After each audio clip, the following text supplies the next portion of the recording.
Ito na nga mga ka-travelers, ang naranasan namin na talaga namang basang-basa kami sa ulan mga ka-travelers. Kaya sa vlog na ito mga ka-travelers, samahan nyo kami at kasama namin yung aming Honda Click 150 mga ka-travelers. Ang biyahe na ito ay naging tatak sa aming puso at talaga namang hindi malilimutan ito mga ka-travelers. At nandito nga pala tayo mga ka-travelers sa bayan ng Dao. At syempre bago tayo umalis ay pag-usapan muna natin ang Honda Click na ito at talaga namang napakatipid sa gasolina mga ka-travelers. At syempre guys, paki-subscribe naman ang ating channel at paki-click ang notification bell. Click nyo po yung all para updated kayo sa ating mga biyahe. Bago tayo umalis ay syempre review muna natin tong ating Honda Click 150. Ngayon nga mga ka-travelers ay nandito tayo sa bayan ng Dao Capiz at namalengke tayo dito at sa kinasamaang palad ay inabutan tayo ng malakas na ulan dito mga ka-travelers. Kaya habang naghihintay tayo ng ating kasama ay syempre pag-usapan natin itong Honda Click 150 dahil nga ito ay talaga namang ngayon lang natin nagamit ang ganitong unit at syempre dito ako nabilib sa kanyang performance. Ito nga yung ginamit natin ngayon, Honda Click 150 na kulay white at talaga namang napaka-attractive at napaka-forman itong motor na ito mga ka-travelers. At pagdating naman sa highway walang problema dahil napakatulin at smooth ang kanyang takbo at ang kanyang suspension at talaga namang napaka-smooth mga ka-travelers. Ito gamit natin mga ka-travelers, Honda Click. Ayan. So ito yung panel niya kung makikita niyo. Medyo madilim lang. So ayun at ito na yung panel niya, simple pero solid. Ayan. So ito dito natin makita yung fuel bar. Ito yung kph o yung kilometer per hour, odometer, RPM at dito yung time. So sa bandang itaas meron itong indicator, signal light, battery, ayan, temperature, engine, check engine and headlight, then left signal. Yeah. So ganyan lang ka basic yung kanyang mga indicator. So ayan, Honda Click. So yung mga travelers at ito papakita ko sa inyo, ito yung key switch nya pag i-ganyan natin off, yan natin isa, yan off yan, pwede natin bunutin yung susi. Then pag ibabalik natin, doon natin, then seat, bubuksan natin yung upuan, then on yan, ayan na yung on nya yan, then mag-indicate na yung mga panel nya. So yun, so ganito kaganda yung Honda Click. Yun, at nagmamadali kami gawa ng baka bumaha sa Barangay Kugon kasi hindi kami makapasok.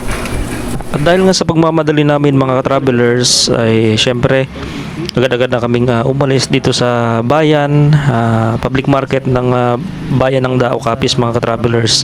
At kailangan na namin umuwi gawa ng baka abutan kami ng tubig baha doon sa Barangay Kugon dahil doon pa kami nauwi sa barangay na laging binabaha mga ka-travelers. At yun nga mga ka-travelers, palis na kami dito sa public market ng Dao Capiz.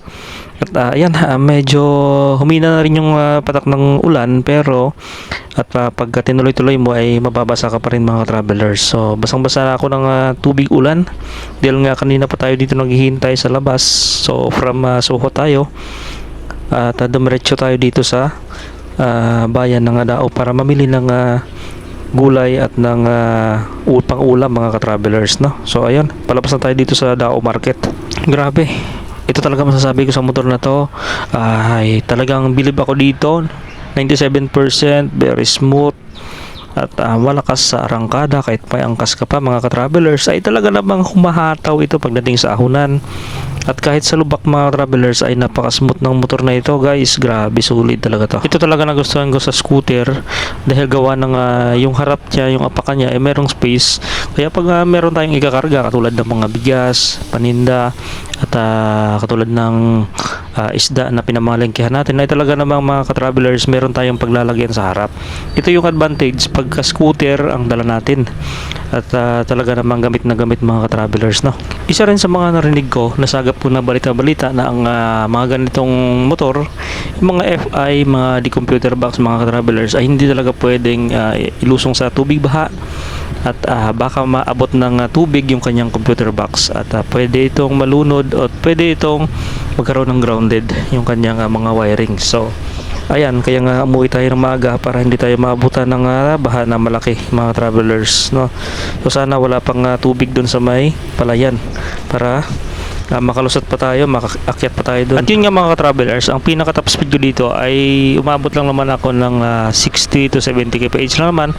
Hindi ako nagpapabilis dito sa motor na to, gawa ng syempre ay bago pa at kailangan ingatan mga travelers para hindi tayo magkamali ng gamit nito. So ayun, at nandito na tayo sa may sementado. Palabas na tayo guys sa highway o yung national road mga travelers.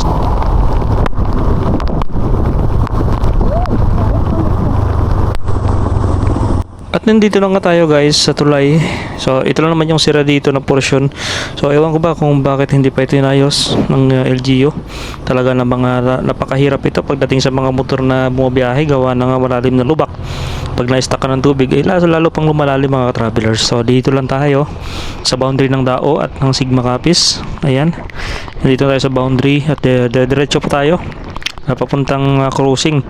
Dahil kakaliwa tayo sa cruising, papasok ng Barangay Kugon, Sigma Capiz na rin mga ka-travelers. At itong area na to mga ka-travelers, meron itong speed limit.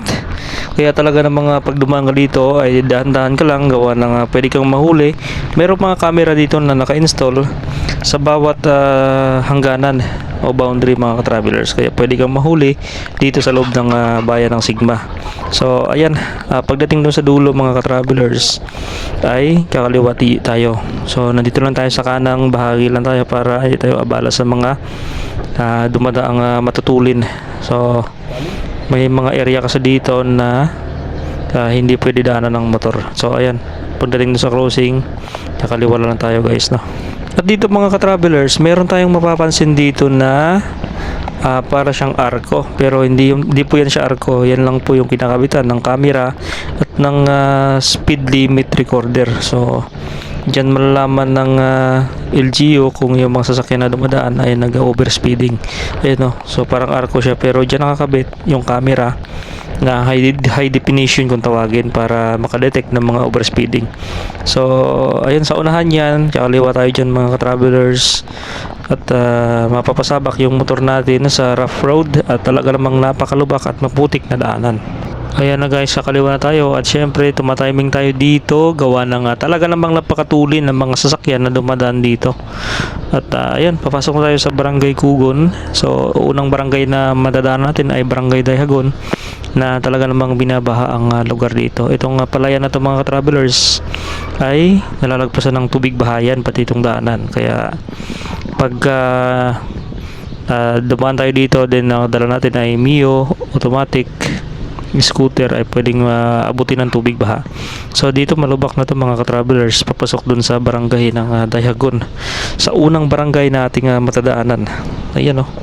So bako-bako yung tubig ay yung lupa dito mga ka-travelers. Matipid yung motor nila. Matipid yung motor niya.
Sandali, sandali.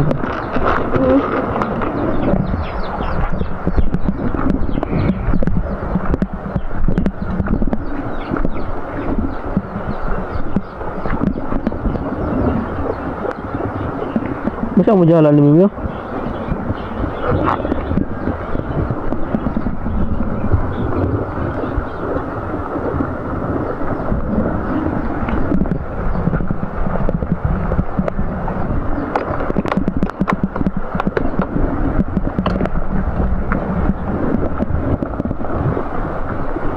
Taruh dalam tabung papiles?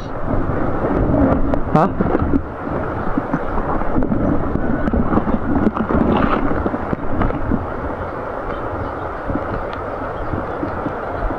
One two five pala to. Honda Click 125.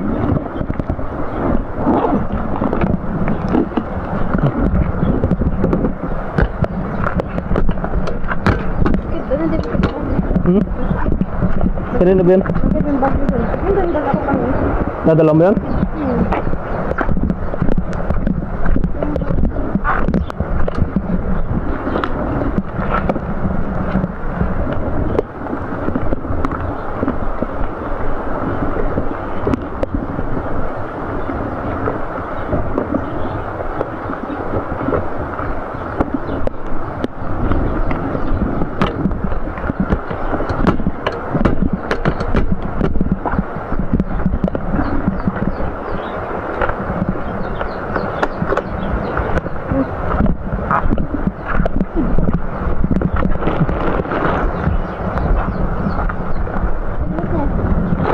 Pulang ka na. Sa loob pala yun, oh. Sa loob pala ng ano yun, kaso basa eh. Dito na lang. Tali na lang sa bahay. Saka?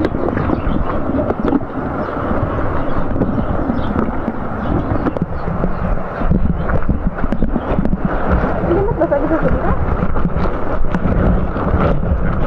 Hindi, mabasa yung ano kanya ko. Toolbox niya.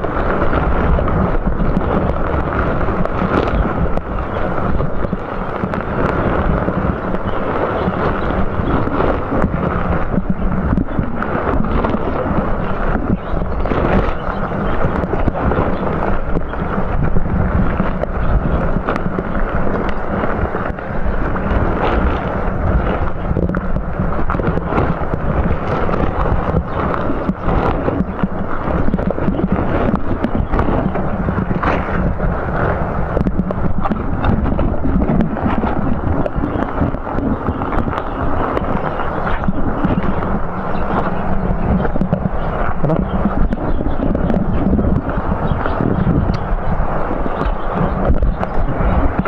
Lagyan mo yung sa baba at ibag mo. Isa yung dito. Sampay na natin.